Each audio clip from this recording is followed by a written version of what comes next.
जय श्री माता जी। सभी साधकों का, सभी सहयोगी भाई बहनों का ध्यान सत्र में स्वागत करते हैं। सामूहिक बंधन।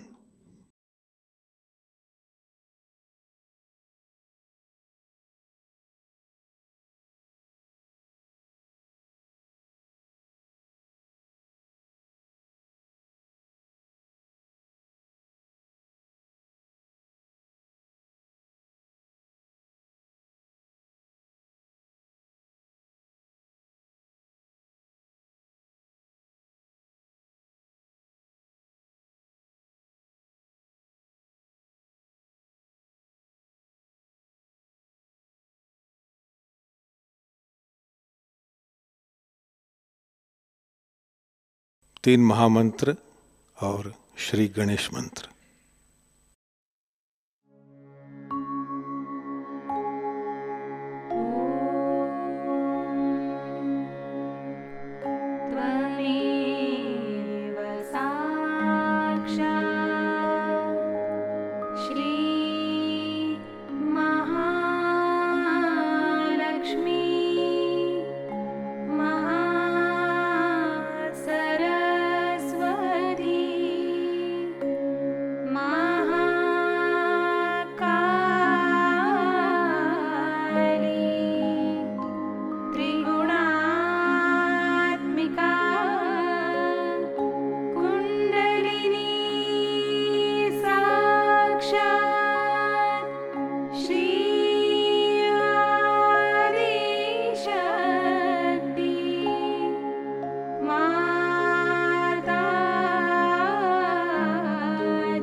चित्त सहस्त्रार पर कायम रखते हुए थोड़ी देर ध्यान करेंगे।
इसी ध्यान की अवस्था में हम श्री माता जी की अमृतवाणी आत्मसात करेंगे।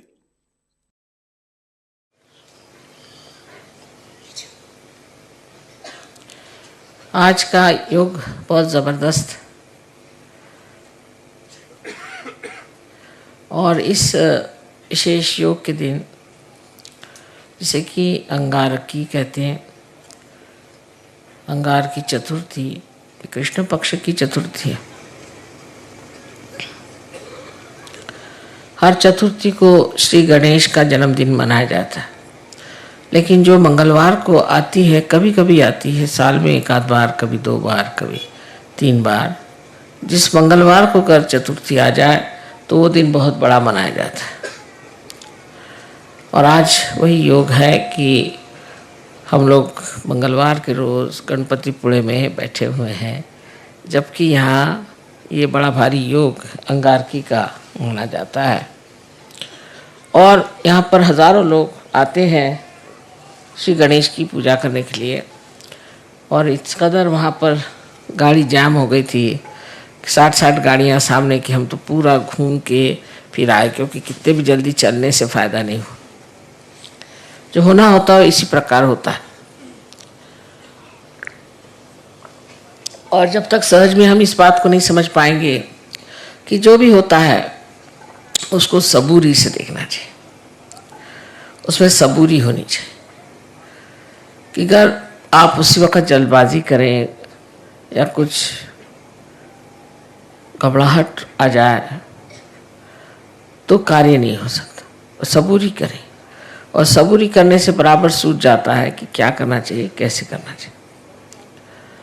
सो जल्दबाजी जो है ये असहज चीज़ है। सहज में आप में सबूरी होनी चाहिए, इसके बारे में साईनाथ ने बहुत कहा है कि सबूरी में रहो, साई मिलत सबूरी में। और सबूरी शब्द जो है कुछ अपभ्रंश है मेरे ख्याल से, लेकिन इसका अर्थ होता है कि कोई भी बात हो रही है तो उसमें तितिक्षा माने ठहर जाना, देखना। और इस तितिक्षा में जब आप आ जाते हैं तो ये परम चैतन्य कार्य कर देता है और आपको बिल्कुल सही बात पता चल जाती है, कैसे चलना चाहिए, क्या करना चाहिए, कौन से रास्ते का अवलंबन करना चाहिए। पर आप अगर जल्दबाजी में आ जाएंगे तो आप विचारों के चक्कर में फंस जाएंगे और इधर से उधर दौड़ते हुए आपको वो चीज़ नहीं मिलेगी। और आज और ऐसा भी एक बड़ा भारी योग है कि आज जीसस क्राइस्ट का भी जन्मदिन है। हमने बहुत बार बताया है कि जीसस क्राइस्ट जो है वो श्री गणेश का ही अवतरण है, और इसका आपके पास में प्रमाण भी है, सहयोग है।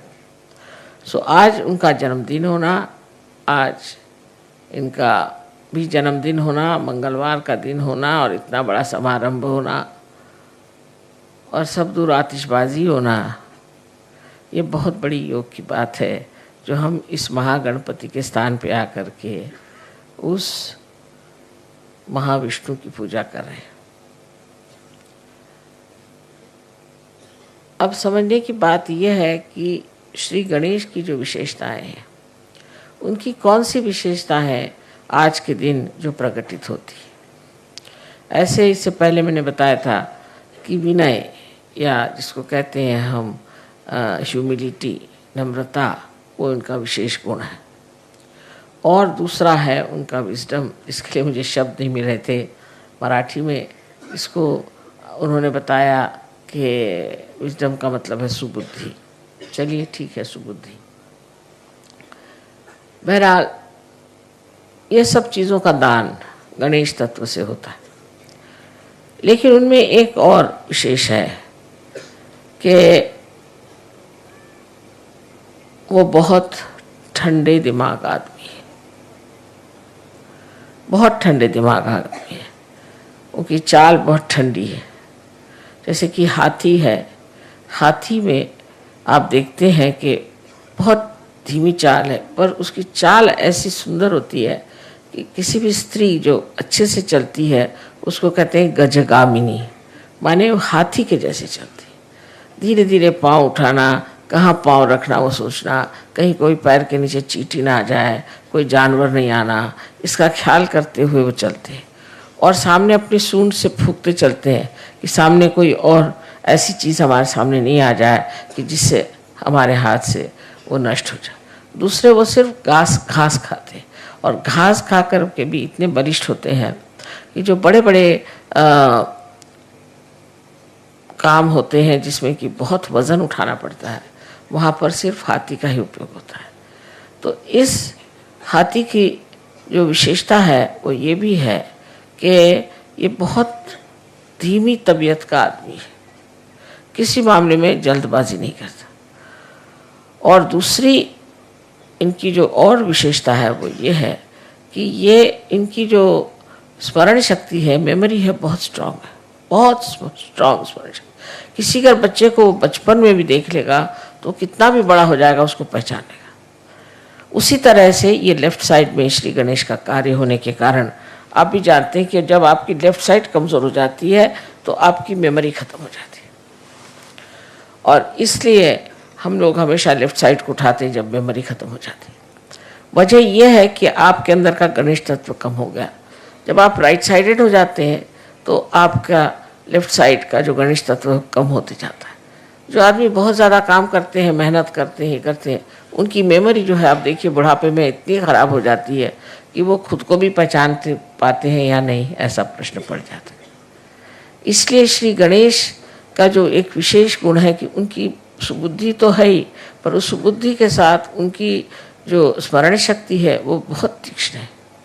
वो हर एक चीज़ को याद करते हैं और करना ही पड़ता है, क्योंकि कुंडलिनी पर जो कुछ भी निवेदन होता है, जो कुछ भी इम्प्रिंट होता है, जो लिखा जाता है, वो सब कुछ श्री गणेश ही करते हैं। उनके हाथ में एक कलम होती है, उस कलम से वो लिखते हैं। वो कलम भी उन्हीं का एक टूटा हुआ दांत, उससे वो लिख देते हैं कि आप क्या हैं, आपने क्या तकलीफ़ें उठाई, आप क्या परेशानी उठाई, आपकी खोज में आप कहाँ कहाँ गए, क्या क्या गलतियाँ की, वो सब उसके अंदर वो लिख देते हैं। तो जब वो कुंडलिनी उठने लग जाती है तो जैसे टेप रिकॉर्डर में कोई खराबी हो जाए तो कैसे खड़खड़ाने लगता है, ऐसे ही कुंडलिनी की खड़खड़ाहट आप देखते हैं जब आपके चक्रों पे वो गुजरती है। और इसीलिए आपको पता हो जाता है कि इनके ये चक्र खराब है, उनके चक्र खराब है। इस कदर ये बिल्कुल शास्त्रीय साइंटिफिक चीज़ है। तो गणेश तत्व के एक ही गुण नहीं है कि अबोधिता रहे और मनुष्य बहुत निष्पाप रहे, इसी से नहीं होता, पर उसका अनेक गुण है। उसमें से एक गुण ये भी है कि आपके अंदर विजडम होना चाहिए, सुबुद्धि होनी चाहिए, ये जानना चाहिए अच्छा क्या है और बुरा क्या है। अब जो आज की अंगारिका जो है, अंगार की जो आज की विशेष चतुर्थी मानी जाती है, ये क्या चीज़ है? इसमें ऐसा है कि श्री गणेश स्वयं जो है वो अंगार को ठंडा करते हैं। कुंडलिनी भी देखिए तो एक ज्वाला ही है, जैसे कि कुंडलिनी जो है उसकी प्रक्रिया ज्वाला की भांति है, क्योंकि ऐसे तो सब चीज़ पृथ्वी के तरफ जाती है। आप जानते हैं कि गुरुत्वाकर्षण से, ग्रेविटी से सारी चीज़ें पृथ्वी की तरफ जाती है, और सिर्फ ये जो ज्वाला है यही ऊपर जाती है। कोई सी भी आग ऊपर की तरफ जाती है और बाकी सब चीज़ें पृथ्वी की तरफ दौड़ती है। ऊर्ध्व गति सिर्फ एक इस चीज़ को मिलती है कि जो अग्नि है, और इसलिए ये जो है ये आपकी अग्नि को शांत कर सकते हैं। ये दो तरह से अग्नि को शांत करते हैं। एक तो ये कुंडलिनी को शांत कर देते हैं, कुंडलिनी को ये बता देते हैं कि इस आदमी में ये दोष है, ये तकलीफ़ें हैं, कोई हर्ष नहीं, तो भी आप इनको पार कराइए, क्योंकि कुंडलिनी का बालक श्री गणेश और जो आप में बालक है वो श्री गणेश है। तो वो उसी आत्मीयता से उस कुंडलिनी को समझा देता है कि तुम तो माँ हो और मैं चाह रहा हूँ कि मैं इनमें जागरूक हो जाऊँ, तो तुम मेरी मदद करो। और वो इस तरह से शांत हो जाती है, ये सोच करके कि मेरा बालक ही ये चीज़ को मांग रहा है, तो वो अपनी जो भी उनके अंदर गर्मी हो, कुछ हो, उसमें एक तरह से शांति आ जाती है। जैसे कि आपने सुना होगा कि एक बार देवी बहुत नाराज़ हो गई और उन्होंने देखा कि संसार में बहुत कुछ लोग बहुत गलत काम कर रहे हैं, और उसे इतनी तकलीफ़ हुई, इतना संताप हुआ कि ये सारी सृष्टि जो मैंने बनाई इसको ही मैं नष्ट कर देती हूँ।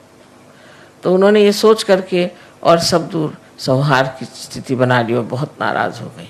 और जब उनका नृत्य शुरू हो गया तब श्री महादेव ने ये सोचा कि देवी तो इतनी नाराज़ है, क्रुद्ध हो गई, अब सब संसार नष्ट ही हो जाएगा, तो इसका इलाज क्या है। तो उन्होंने उन्हीं का बच्चा जो कि कार्तिकेय था उसको देवी के पैर के नीचे डाल दिया। उस पर पैर रखते ही उनकी इतनी बड़ी जीभ निकल आई, ये मैं क्या करूं। जो इतनी क्रोध से लाल थी वो भी उस बच्चे को देख करके एकदम शांत हो गई। इसी प्रकार ये हमारी कुंडलिनी को एक प्रकार से शांत कर देते हैं कि तुम अपने बालक को जन्म दे रही हो, इस वक्त नाराज़ी ठीक नहीं किसी भी तरह से। कभी कभी तो कुंडलिनी को हमने इतना सताया होता है क्योंकि गलत गुरुओं के पास गए या कुछ गलत हम लोगों ने भी काम किए, तो बेचारी कुंडलिनी लस्तम पस्तम बिल्कुल रहती है। उसका भी आधार सिर्फ श्री गणेश है जो उसको ढकेलते हैं ऊपर की तरफ। श्री गणेश की शक्ति से ही कुंडलिनी ऊपर उठ सकती है, इसीलिए उनको अंगार कहते हैं, क्योंकि वो अपनी शक्ति कुंडलिनी को दे देते हैं। और कुंडलिनी में जो आग है या जो उसकी ज्वालाएं उठती हैं वो शांत है। आपने कभी सुना नहीं होगा कि इस तरह की शांत भी ज्वालाएं होती हैं। एकदम शांत ज्वालाएं हैं, सप्त रंग की होती हैं और एकदम शांत ज्वालाएं हैं और सहस्त्रार में आपको दिखाई देती है ये कितनी शांत है। ये सारा कार्य श्री गणेश ने किया हुआ। तो एक प्रकार वो आपका भी गुस्सा कम कर सकते हैं।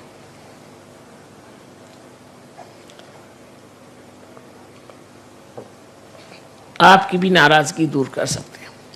और जब हम नाराज़ हो जाते हैं तो उसमें हम बहक जाते हैं और हमें याद ही नहीं रहता कि हमें क्या करना चाहिए क्या नहीं करना चाहिए। उसमें हम किसी को मार सकते हैं, पीट सकते हैं, किसी को खून कर सकते हैं, कुछ भी कर सकते हैं। उस वक़्त जो कंट्रोल होता है वो श्री गणेश से होता है और श्री गणेश जो है आपके गुस्से को ठंडा कर देते हैं। अब देखिए कि ईसा मसीह भी उसी तरह के हैं कि उन्होंने ये बताया कि सबको क्षमा कर दो, जिसने तुम्हें तकलीफ़ दी उसके प्रति तुम गुस्सा करते हो, पर अगर तुम सबको क्षमा करना एक बार सीख लो कि सबको क्षमा कर दी। जिन्होंने उनको इतना अपमान करके, इतना सता करके और सूली पे चढ़ाया, उनके लिए भी उन्होंने परमात्मा से, अपने पिता से कहा कि हे पिता इनको क्षमा कर दो, क्योंकि ये जानते नहीं हैं कि ये क्या कर रहे हैं। ऐसे जब ईसा मसीह ने कहा तो आप सोचिए जिस लोगों ने उनको क्रूस पे चढ़ाया, इतना परेशान कर दिया, उनके लिए भी उन्होंने इतनी क्षमा की वृत्ति ली। सो ये उनका एक चरित्र है, एक स्वभाव है। और दूसरा भी ईसा मसीह का चरित्र ऐसा है कि जब लोग उनके मंदिर के सामने बैठ करके और चीज़ें बेच रहे थे, जैसे अपने यहाँ भी हैं, मंदिरों में लोग जाते हैं तो वहाँ चीज़ें बेचते हैं और वही चीज़ चढ़ाते हैं, जैसे एक नारियल को चढ़ाया फिर ला के उसको बेचते हैं, माने उसका बिजनेस बना लेते हैं। तब उन्होंने हाथ में एक खंडर लेके सबको मारा और कहा कि तुम ये बिजनेस नहीं कर सकते, तुम्हें अगर करना है तो ठीक है, जो कुछ भी है वो स्वच्छ तरीके से होना चाहिए। ये नहीं कि जो आप भगवान को चढ़ा रहे हैं उसको लाकर फिर बेच रहे हैं, जो हार भगवान को चढ़ा रहे हैं उनको लाकर फिर बेच रहे हैं। इस तरह की चीज़ उन्होंने कहा बिल्कुल ही गलत बात है। और इतना उन्हें क्रोध आया कि उन्होंने हाथ में हंटर लिया और उसको सबको तड़ातड़ मारना शुरू कर दिया। ये दूसरी साइड है। ऐसे ही श्री गणेश की भी एक दूसरी साइड है। दूसरी साइड गणेश की ये है कि जिस वक्त कोई भी राक्षस या दुष्ट आपको परेशान करेगा या तंग करेगा तो वो गणपति है, माने गणों के वो राजा है। तो वो उन राक्षसों को और दुष्टों को नष्ट करते हैं, उनको एकदम उनका सर्वनाश कर देते हैं। आपको कुछ कहने की ज़रूरत ही नहीं है, आपको कुछ बताने की ज़रूरत नहीं, वो खुद ही आपके साथ लगे हुए हैं गण लोग और वो ऐसे लोगों को ठीक ही कर देते हैं जो आप लोगों को तंग करें। सहयोग में आप लोग जान लीजिए कि आप पूरी तरह से सुरक्षित हैं और आपको कोई भी नहीं दुख दे सकता। हाँ, अगर आप सहयोग में हैं तो आपके गण जो है वो चारों तरफ घूम रहे हैं और वो यहाँ भी पधारे हैं और वो हर समय आपके ऊपर अपनी सुरक्षितता का उन्होंने पूरी तरह से आपके ऊपर अपना आच्छादन डाल दिया, पूरी तरह से आपको ढक लिया। आपको कोई भी तरह की तकलीफ परेशानी नहीं हो सकती। फिर आप उसको चमत्कार कहते हैं, माँ किस तरह से मैं बच गया, पता नहीं क्या हुआ, मैं कैसे बच गया। ये सब गणों का काम है और गण ये कार्य जब करते हैं तब समझ लेना कि आप वाकई में एक सहयोगी हैं। अगर वो ये कार्य आपके लिए नहीं करते हैं तब तो समझना है कि आप अभी तक पूरी तरह से सहयोगी नहीं हो। दूसरी बात गणों की ऐसी होती है कि हमेशा हमारे शरीर में भी वो कार्यान्वित रहते हैं। शरीर से बाह्य की चीज़ें जो करते हैं वो सिर्फ आप जब पार हो जाते हैं, जब आपका संबंध परमात्मा से हो जाता है, तब वो आपका शरीर और आपके सब धन और आपकी सब चीज़ें, बच्चे, सबको संभालते हैं। पर उससे पहले हमारे अंदर वो एंटीबॉडीज़ बन करके जीते हैं और ये जो एंटीबॉडीज़ होती हैं यही हमें रोगों से बचाती है और उससे हम लड़ झगड़ सकते हैं। तो इसका चक्र जो है सेंटर हार्ट, यहाँ पर स्टर्नम करके जो हड्डी है उसके अंदर शुरू में होता है। 12 साल तक ये एंटीबॉडीज़ तैयार होती हैं और वो फिर सारे शरीर में दौड़ करके तैयार रहते हैं। जब भी कोई परेशानी होगी तो स्टर्नम हिलने लग जाएगा और उसके हिलते ही जैसे रिमोट कंट्रोल होता है इस तरह से इनको पता हो जाता है और ये फिर उस आने वाले कोई भी जो आदमी आपके ऊपर आक्रमण कर रहा है या कोई सी भी चीज़ आक्रमण कर रही है, कोई वायरस आ रहा है या किसी भी तरह का कोई रोग आपके अंदर घुस रहा हो, उससे ये लड़ते हैं। और जब आप माँ के विरोध में कार्य करते हैं, माँ के विरोध में काम करने का मतलब है नैतिकता से गिर जाना। पिता के विरोध में जाने का मतलब है कि आप कार्यशील न हो, कार्यक्षम न हो, आप कार्यकर्ता न हो, आप में आलस्य आ जाए। ये तो पिता के खिलाफ पाप है। लेकिन माँ के खिलाफ पाप है जहाँ आप अपनी नैतिकता को खो देते हैं। जिन्होंने अपनी नैतिकता को खो दिया है ऐसे लोगों का ये चक्र बहुत कमज़ोर हो जाता है और इसीलिए फिर ये चक्र जो है इसको ठीक करने में बड़ी मुश्किल हो जाती है। और जो लोग इस तरह से गिर जाते हैं और उनका ठीक होना भी मुश्किल हो जाता है, जैसे एड्स की बीमारी है या इसी तरह की जो बीमारियां हैं जिसे कि हम गुप्त रोग कहते हैं, ये सारे गुप्त रोग अनैतिकता से आते हैं और ये अनैतिकता के रोग जो हैं किसी तरह से भी ठीक नहीं हो सकते जब तक आपके गणेश तत्व ठीक नहीं हो जाएगा। इसलिए समझ लेना चाहिए कि हमें अपने अनैतिकता से अपने सारे व्यक्तित्व को, अपने सारे जीवन को पूरी तरह से आडोलित रखना चाहिए, पूरी समय उसमें पवित्रता में डूबे रहना चाहिए। ये जो पवित्रता है उसके बारे में ईसा मसीह ने बहुत बढ़कर बात कही है, क्योंकि आज्ञा चक्र पे उनका स्थान है, इसलिए उन्होंने आज्ञा चक्र पे बहुत बड़ी बात कही और वो ये कहा कि तुम्हारे आँखों में भी कोई भी अपवित्रता नहीं होनी चाहिए। Thou shalt not have adulterous eyes। आँखें भी ऐसी हों, वो भी निर्मल होनी चाहिए, क्योंकि आँखें निर्मल कर नहीं है तो ईसा मसीह वहाँ नहीं है। लेकिन देखिए परदेश में हम देखते हैं कि हर एक ईसा को मानने वाले लोग सबकी आंखें बहुत खराब है। इस औरत की तरफ देख, उस औरत की तरफ देख, उस तरफ देख, फिर औरतें भी ऐसी आदमियों की तरफ देख, उनकी आंख ऐसी चलती रहती, कभी आंख स्टेडी नहीं रहती। और फिर एक बार ये चल जाए तो ये नेगेटिविटी होती है, भूत है, आँखों से चलते हैं और एक पे जाएंगे फिर दूसरे पे जाएंगे। उसका कोई खेल ऐसा है कि उस खेल में कोई मज़ा तो नहीं आता, पर वो खेल ही अपने आप ही चलते रहता है और आदमी इसी में पागल हो जाता है। तो ईसा मसीह ने भी पवित्रता की अति सूक्ष्म बात कह दी कि तेरी आँख भी अपवित्र नहीं होनी चाहिए, किसी की और तेरी आँख से भी तुम अपवित्रता के भावना से न देखो। ये बात उन्होंने कही, जैसे कि ये पवित्रता का ही पूरा स्रोत है, इसलिए उन्होंने पवित्रता की बात की। ईसा मसीह ने ज़्यादातर पवित्रता की ही बात की है। जहाँ जहाँ बात की है वो ज़्यादातर कि आप अपने को कैसे पवित्र रख सकते हैं और कैसे आप नैतिकता के बल पर खड़े हो सकते हैं। सो सहयोग में, सहज में सब होता है जब आप गणेश जी को पूर्ण तरह से वर्ण करते हैं और गणेश जी को मानते हैं कि ये शक्ति हमारे अंदर आ जाए। ऐसे तो हर एक चक्र पे गणेश का स्थान है और मैं हमेशा कहती हूँ कि हर एक चक्र पे एक वाइस चांसलर बैठे हुए हैं, चांसलर साहब बैठे हैं। जब तक ये सर्टिफिकेट नहीं देंगे तब तक कुंडली नहीं चढ़ेगी नहीं, और हर चक्र पे ये काम करते हैं। तो आज के इस योग की मैंने बात बताई कि उनका जो दूसरा स्वभाव है कि जो अंगार है, उस अंगार को वो अंगार से भी ठंडा कर सकते हैं, वो पूरी तरह से कर सकते हैं। जैसे कि आपने देखा है जिस वक्त में रावण ने श्री राम के विरोध में बात की तो लंका में आग लग गई। तो आपके जो हनुमान जी हैं वो भी मंगलवार ही की उनकी पैदाइश है और वो उनके पास नवधा शक्तियाँ हैं, उसके साथ ये दोनों ही मिलकर के ऐसे काम करते हैं। और विशेषकर मनुष्य के अंदर का क्रोध हो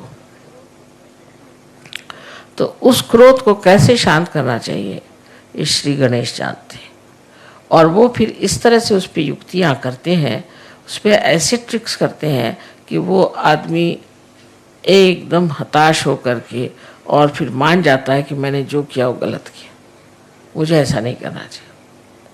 तो जो गर्म तबीयत के लोग होते हैं उनको भी ये ठीक कर सकते हैं, और इसीलिए इस दिन जब मंगलवार किसी पे अगर मंगली हो तो उसको कहते हैं कि तुम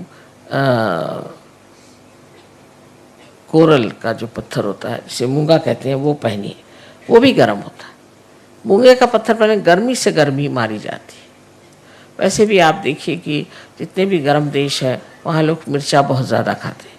कहीं भी जाइए आप, अगर आप इंडिया में जाइए तो है ही साउथ इंडिया का खाना इतना मिर्चे वाला होता है कि आप खा ही नहीं सकते। और अगर आप और जगह जाइए, चाइना में भी जो साउथ का चाइना है जैसे कैंटून वगैरह, वहाँ बिल्कुल बहुत मिर्चे खाना होता है। इसी प्रकार आप इटली में भी जो साउथ है या फ्रांस में साउथ है वहाँ लोग बहुत मिर्चा खाते हैं। क्यों खाते हैं? क्योंकि मिर्चे से मिर्च मिटती है, गर्मी से गर्मी चली जाती है, इसलिए वो मिर्चा खाते हैं जिससे खूब पसीना आए और उनको ठंडक बनी रहे। इसी प्रकार श्री गणेश भी अपनी गर्मी से आपकी गर्मी ठीक करते हैं। आपके अंदर अगर कोई अहंकार हो जाए तो इस तरह से वो आपको दिखा देते हैं अपना प्रताप कि उससे फिर आप खुद ही ठंडे हो जाते हैं। और ये जितनी भी बीमारियां हैं इसमें भी बहुत गर्मी निकलती है, बहुत जनरेट होती है, और इस गर्मी के कारण ही आदमी अस्वस्थ हो जाता है। इसलिए ठीक है कि हम इस गर्मी का ही इलाज करें और उसके लिए श्री गणेश की आराधना करें और उनके प्रति अपने को विशेष रूप से समर्पित करें। आज का दिन बहुत ही बड़ा मैं सोचती हूँ जो ये 3 चीज़ों का योग यहाँ हो गया कि आज ही ईसा मसीह का जन्म है, आज ही मंगलवार है, आज ही श्री गणेश का भी जन्मदिन है, और आप लोग सब गणपतिपुरी में आए। ये सब कुछ इस कदर बन गया आज कि मुझे इससे बड़ा सहज में ही जो एक चमत्कार होता है ऐसे लग रहा है कि बड़ा भारी चमत्कार है कि इस वक्त सब लोग आए। पर उसमें तकलीफ भी हो गई कि सब यहाँ पर इतने लोग भीड़ कर गए थे कि हम तो जाम में फंस गए और देर हो गई। पर देर या कोई सी भी चीज़ होती है उसमें सबूरी की बात है। हम तो हमेशा सोचते हैं कि जो समय हमारे नियत है वही समय पूजा होगी, उससे पहले हो ही नहीं सकती। तो इसलिए जो चीज़ नियति का है उसको क्यों बदला जाए, उसके तरफ लड़ाई झगड़ा करने से फ़ायदा क्या। जो है सो है, इस वक्त में जो होगा तब हो जाएगा, तब पूजा हो जाएगी। उसमें अब इस वक्त पूजा नहीं हो रही, ये टाइम था, हम कोई घड़ी के गुलाम तो है नहीं। लेकिन इसके फ़ायदे कितने होते हैं ये आप आगे जाकर देखेंगे कि अगर आप टाइम का गुलामी नहीं करें तो बहुत कुछ सहयोग फैल सकता है। पर जो आदमी टाइम की गुलामी करता है वो कभी सहयोग नहीं फैला सकता, क्योंकि उसको हमेशा रहता है ये टाइम में ये कर रहा है, ये टाइम में कर रहा है, और सहयोग के लिए उसको टाइम ही नहीं मिलता। पर जो कहेगा कि मुझे सहयोगी करना है तो पूरा टाइम उसके लिए पड़ा हुआ है और पूरी चीज़ बढ़िया तरीके से हो जाती है, पर इस पर सिर्फ बात यह है कि एक तो अनुभव होना चाहिए और अनुभव होने के बाद उस पर विश्वास होना चाहिए। ऐसी ऐसी चीज़ें घटित हो जाती हैं। बहुत लोग सुबह से शाम तक मुझे अपने चमत्कार बता रहे थे कि माँ मैं तो परेशान था कि जा रहा हूँ, कब मुलाकात होगी, वो आएंगे। देखता क्योंकि सामने ही चले आ रहे।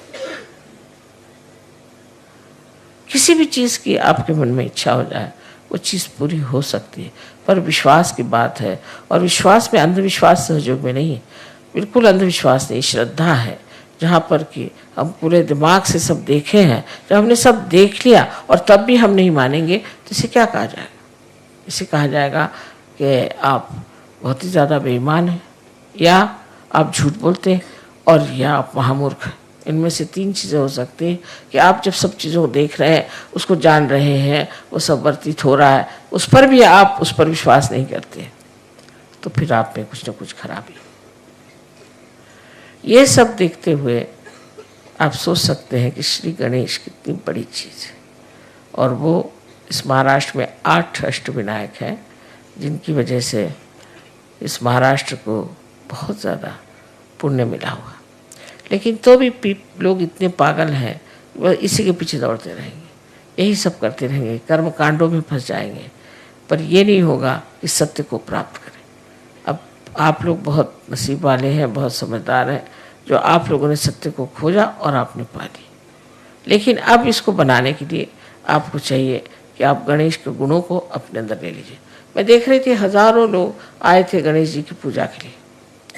इनमें से कितने लोग गणेश जी को जो मानते हैं, कितने लोग ऐसे जिनमें गणेश जी का कोई भी गुण हो, ऐसा कुछ दिखाई देता है। शराब पिएंगे, आपस में लड़ेंगे, झगड़ेंगे, औरतों को सताएंगे, मारेंगे, पीटेंगे, सब करेंगे, और श्री गणेश के अंगारिका में पहुंच गए।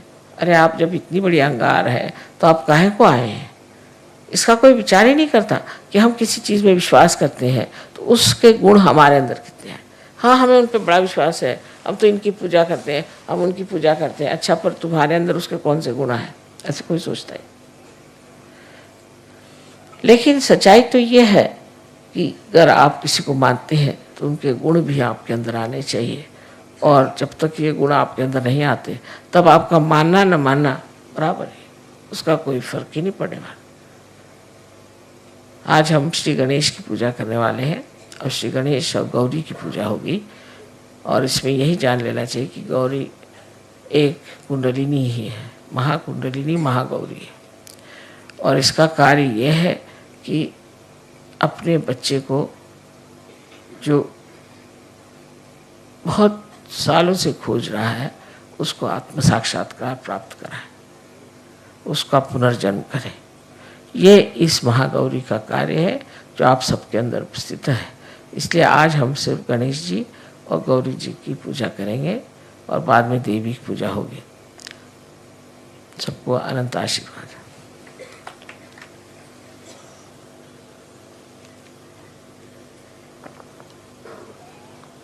In short, I told them what is so special about today. Tonight is the time when this is Tuesday. On Tuesday, Sri Ganesha was born. So they celebrate every fourth day of the moon as the Sri Ganesha's birthday, because of born on the 4th. But when this 4th falls on a Tuesday, then they think it's a tremendous yoga, because on Tuesday he was born. On Tuesday, this 4th of the day of the month has come, so they just try to worship it as a something special day. Now I also told them what is the quality of Sri Ganesha, which we see in Christ, and as Christ is the incarnation of Sri Ganesha.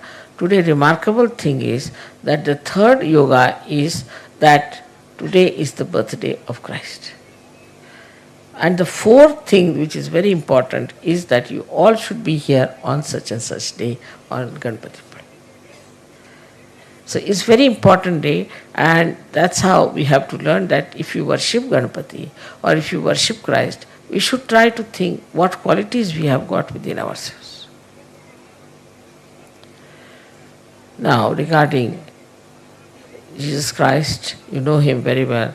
that he always talked of morality, always talked of holiness, of auspiciousness.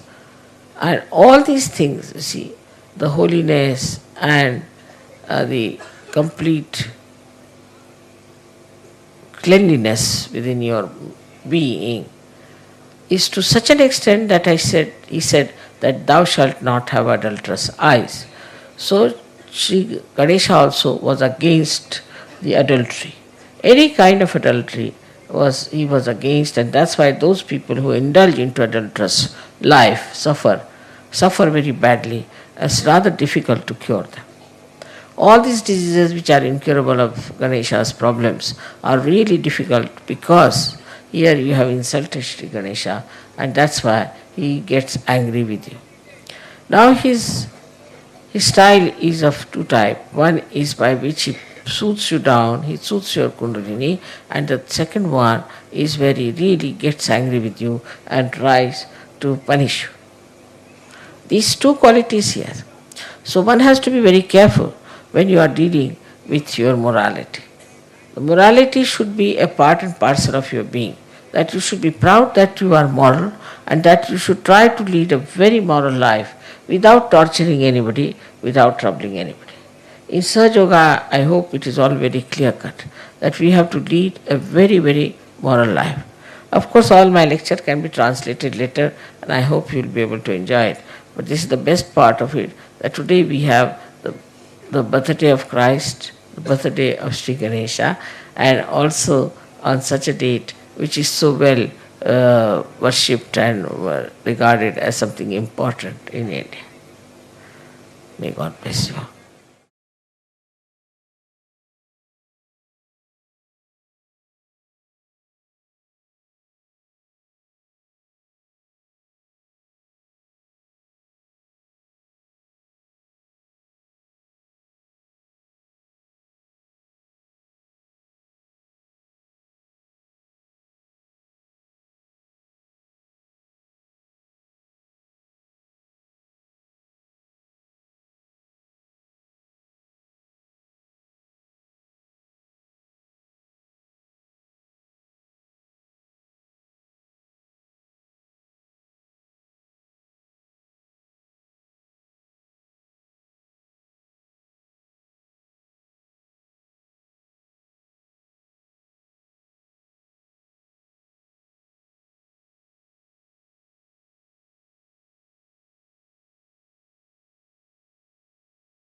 जय श्री माता जी। परम पूज्य श्री माता जी के पावन चरणों में प्रार्थना अर्पित करते हैं। परम पूज्य श्री माता जी कृपावंत होकर हमें ऐसी स्थिति प्रदान कीजिए कि हमारे हृदय में सभी के लिए प्रेम की भावना हो, क्षमा और करुणा की भावना हो। सभी के लिए हमारे हृदय में असीम प्रेम भर दीजिए। परम पूज्य श्री माता जी हमारे व्यक्तित्व से, हमारे जीवन से यही प्रेम परावर्तित हो और जो भी हमारे संपर्क में आए वे इसी प्रेम से आलोकित हो और आनंदित हो। ऐसी स्थिति कृपा कर हमें प्रदान कीजिए। परम पूज्य श्री माता जी संपूर्ण समर्पण की भावना आप कृपा कर हम में भर दीजिए। तव पाद पद्मी माता सर्वम समर्पयामि। इस तरह की स्थिति कृपावंत होकर आप हमें प्रदान कीजिए। जय श्री माता जी। सामूहिक बंधन।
आज का ध्यान संपन्न होता है। जय श्री माता जी।